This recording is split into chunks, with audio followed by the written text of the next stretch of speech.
Hi, welcome back to our pivot table tutorials. In this video, we're going to cover how to change another aspect of table calculations, specifically the way that Excel summarizes data as a percentage of something or some function.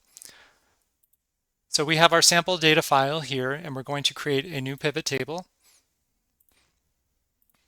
on a new worksheet.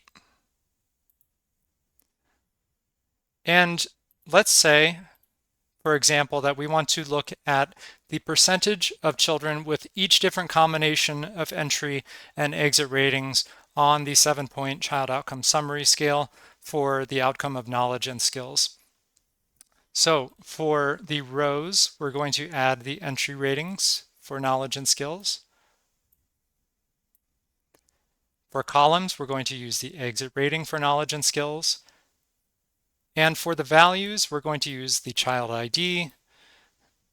But once again, we need to change the default settings here. And we're going to use count of the child IDs. And now we can see all of the different combinations and the number of children in each of the combinations. For example, we have 9 children who entered at a level 1 and exited at a level 1. But let's go even further and say that we'd like to know what the percentages are of each of those combinations within each row. So if you go to value field settings, and by the way, you can right click on the table to get there as well. You'll go over to the second tab on the list, show values as.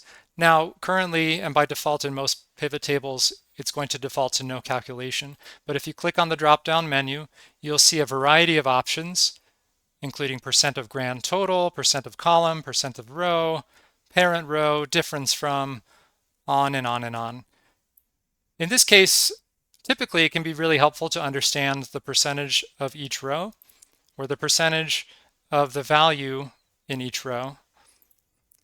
And if we click that option, you can see we end up with some unnecessary decimal places, so we're going to back those out. And there you have it. Now we have a wonderful pivot table that shows each of the percentages across each row. For example, we have 18% of the children in the first row who entered at a rating of 1 and exited at a rating of 2.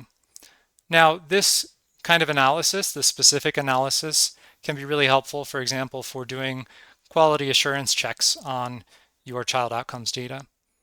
Now, again, our last step as a best practice is to rename our sheet.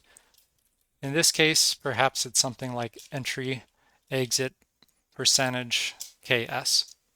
And there you go. Now you know how to summarize data as a percentage of something in the table.